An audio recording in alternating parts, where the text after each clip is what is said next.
Subscribe to the channel Educate Sada and press the bell icon for the latest videos. Thank you. Good morning, students. Our science 2 next chapter is energy flow in an ecosystem. So, what is ecosystem? Ecosystem usually living organisms depends on each other for their nutrition. Okay, so let us see energy flow in an ecosystem. We have already learned the classification of living organisms according to the mode of the nutritions into producers, consumers, saprotrophs, that is saprophytes, and decomposer. Okay, so consider the various trophic levels of the ecosystem around you as given below. These are the various trophic levels according to their nutrition, that is dependence of one living organism on other. Okay, the first is a primary consumer, which is known as herbivorous. Examples are grasshoppers, squirrel, elephants, etc. They are directly dependent on autotrophs, that is producers. Autotrophs are the substance or living organisms which is self nourished. That is, auto means self and trophs means to nourish. Example, plants are autotrophic, that is they are independent on anyone, that is they make their food own by the process of photosynthesis, so they are producers. So these primary consumers are directly dependent on these autotrophs, that is plants. Secondary consumers, which are known as carnivorous. Examples are frog, owl, fox, etc. These consumers use herbivores as their food. That is, this secondary consumer is dependent on primary consumers for their nourishment. Next is apex or top consumers, that is carnivorous. They are examples tiger, lion, etc. These consumers use herbivores and carnivores as their food. That is, these apex or top consumers are dependent on primary and secondary consumers. No other animals feed on top consumers, that is the other level is not dependent on this carnivorous. Next is omnivorous, that is mixed consumers. Examples are human, bears, etc. They feed on herbivorous, carnivorous, and producers. Okay, they are dependent on each and everyone, that are human beings are the most basic examples that are dependent on totally on others, that is for living for their nourishment. Next topic is food chain and food web.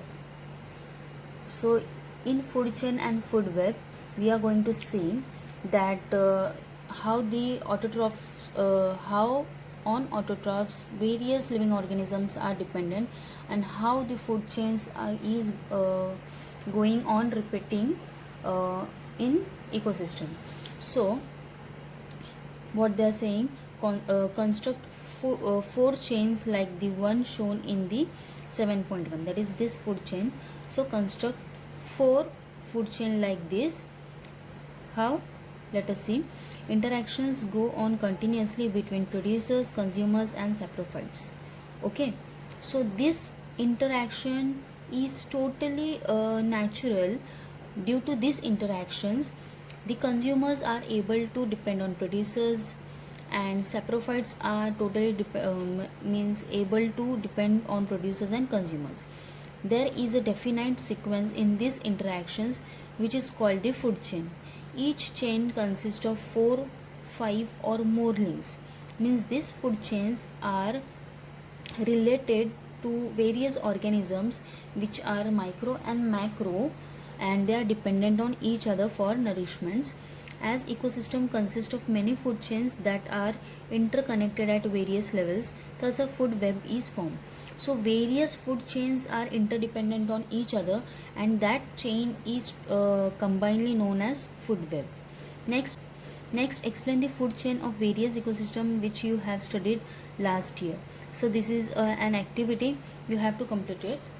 Our next topic is, so an organisms may be the prey for many other organisms. Okay, for example, an insect feeds upon leaves of various plants, but the same insect is the prey for different animals like frogs, ball lizards, birds, etc. So prey is the one which is going to attack by someone else. Okay, so the insects fed upon various plants, so the plants are prey, and that insects which are feeding on that plant is going to further convert into prey for other animals like frog, wall lizards, birds, etc. In this if this is to be shown in the figure, it will form an intricate web instead of linear food chain.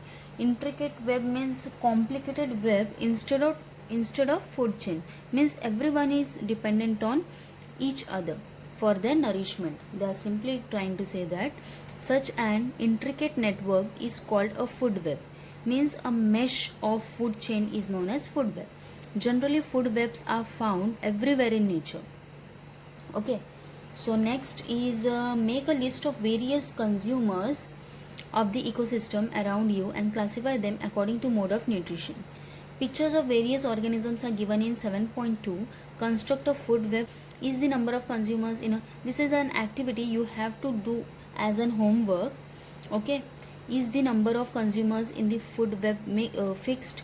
What will be the effect on an ecosystem if only one type of organism in it forms the food for several different consumers in that ecosystem? Why is balance or equilibrium necessary in a food web? Because in every ecosystem a balance is required. So for that balancing, one living organism is always dependent on another living organism. Make some interesting observations while having a meal at home. Identify the trophic level of the various food items in your dish. Identify your own level in the chain. Okay, so definitely we are on top level because we are the one which is always dependent on others, okay, for nourishment. So next topic is the energy pyramid. Trophic level, each level in the food chain is called trophic level. Okay, each level, first, second, third, fourth, means after producers, because producers are the one which is primary source of nourishment for all living organisms. Without producers, no other organism is going to stay or survive on earth. So in energy diagram, they are telling us a trophic level is the step at which the organism obtains its food in the chain. The amount of matter and energy gradually decreases from producers at lowest level to top consumers at the highest level. Means by their level of consumer, by level of consuming an insect or animals, they are categorized into various trophic levels, and that trophic levels are termed as producers. Next is first trophic level is herbivorous, then carnivorous, then omnivorous. So this we have studied in here. Okay, herbivorous, carnivorous, then these are the carnivores and these are the mixed consumers, that is omnivorous. Okay, so what is the next? An introduction to scientist. Here is a scientist whose name is Lindemann. In 1942 studied the food chain and energy flow through it. Charles Elton, a British scientist, first proposed the concept of the ecological pyramid in 1927 after his study of the tundra ecosystem of the Bear Island in England. Hence this pyramid is also called the Eltonian pyramid, because the scientist, that is Charles Elton, has discovered this pyramid, so the name has been given after his name. Our next topic is figure 7.4. okay, this is the figure 7.4, a pyramid of energy in an aquatic ecosystem. Okay, this is an aquatic ecosystem in which the living organisms are only categorized of that which are living in water. So shows the energy transfer takes place at each trophic level. There are different levels of energy exchange in the food chain. The initial quantity of energy goes on decreasing at every level of energy exchange. Similarly, the number of organisms also decreases from the lowest level to the highest level. This pattern of energy exchange in an ecosystem is called pyramid of energy.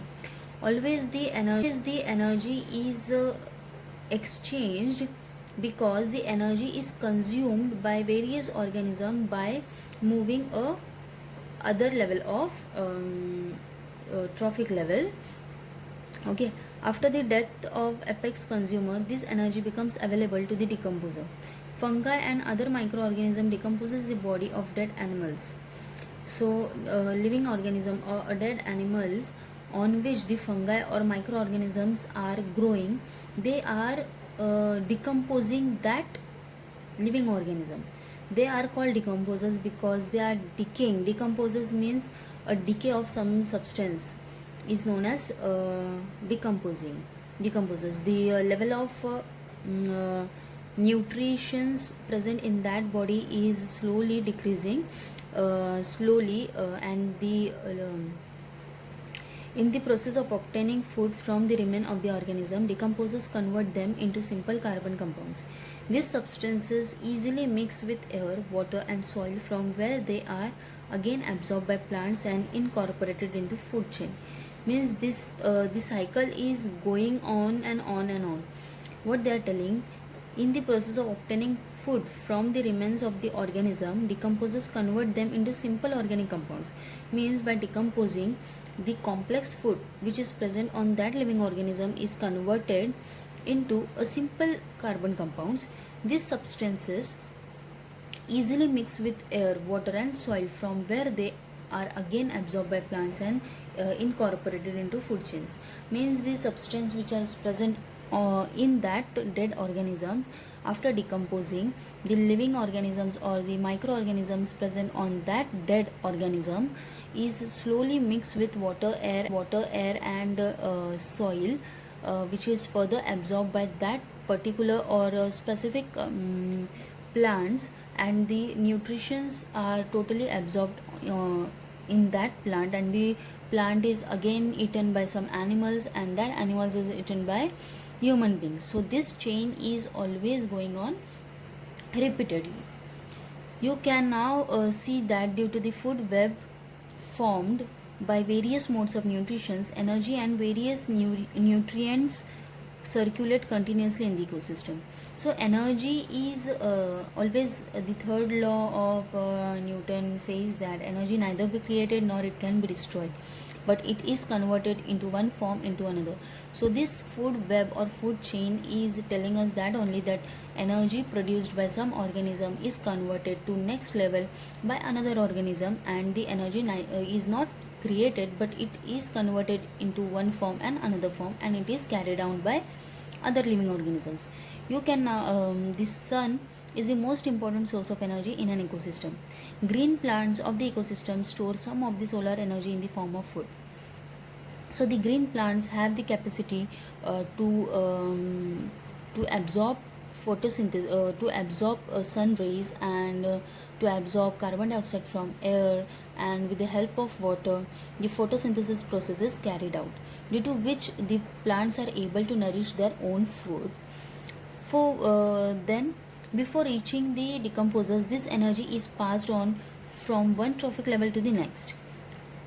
Before reaching to decomposers, the energy is always passing from one trophic level to next trophic level. Then decomposers dissipate some amount of energy in the form of heat. Dissipates means liberate some amount of energy in the form of heat. However, no part of the energy ever returns to the sun. If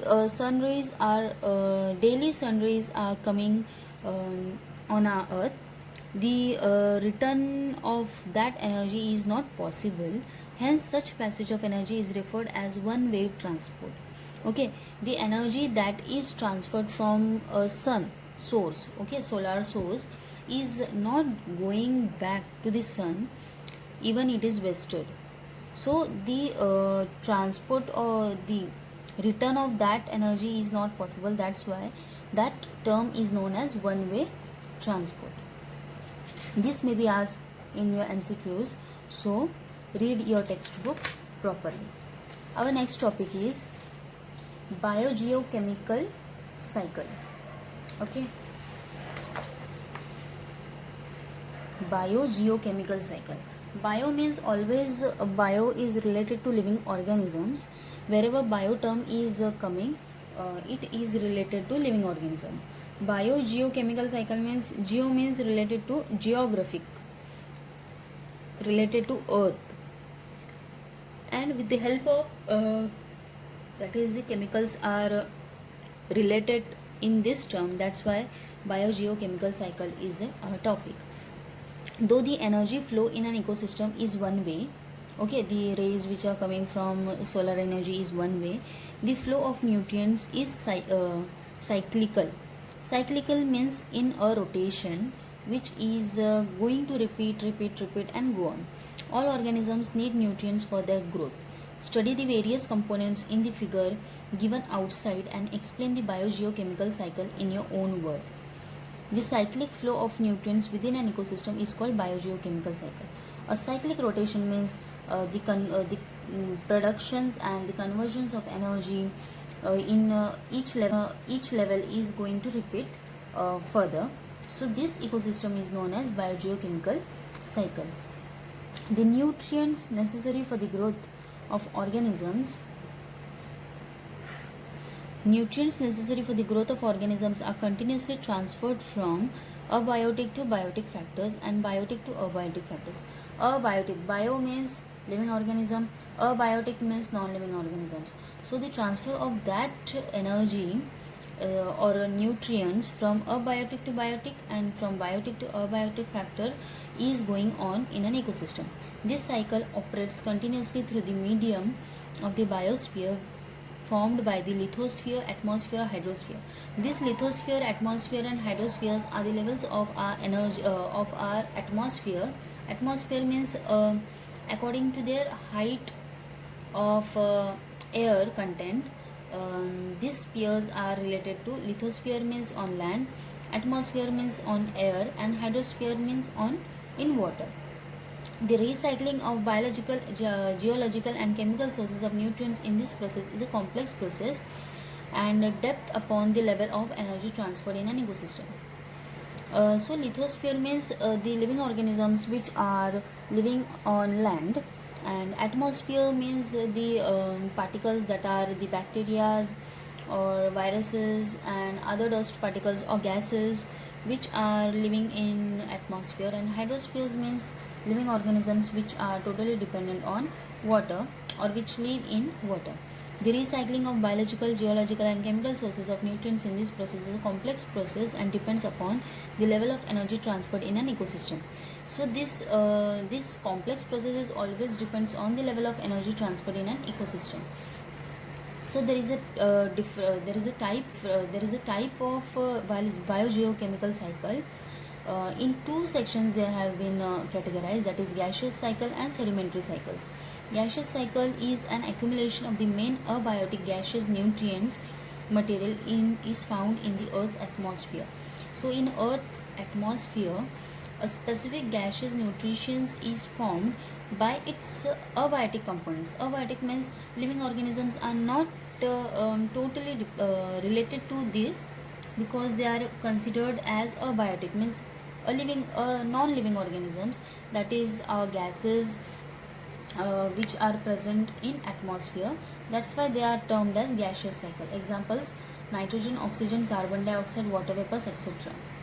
Here, sedimentary cycles. Sedimentary cycles are the accumulation of the main abiotic nutrients materials found in soil.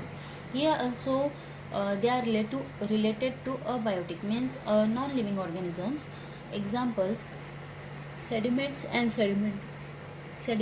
sedimentary rocks, examples etc. Of the earth include soil components like iron, calcium, phosphorus, etc. These are the elements, metals, non-metals, which are not living organisms.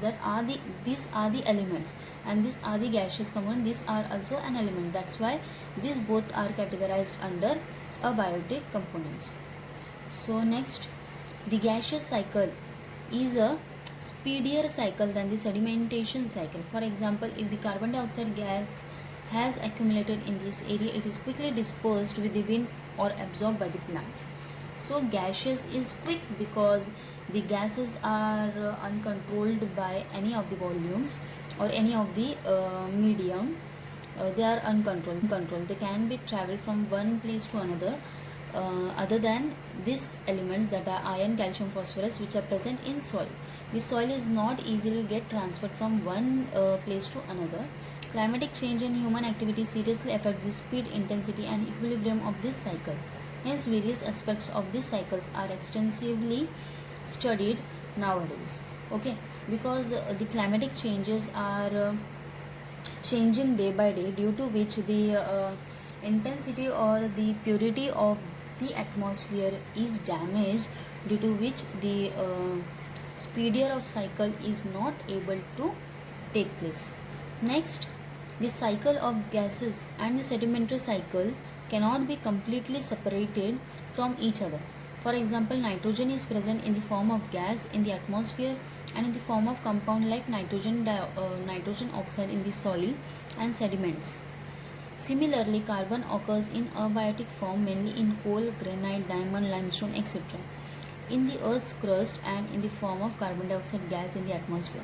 Because each of the elements are totally interdependent on each other, that's why they are not totally get separated. That is, a gaseous cycle and sedimentary cycle is not going to be completely separated from each other, because they can exist both in gaseous form and sedimentary form. Our next topic is the carbon cycle. So these are the cycles which are related to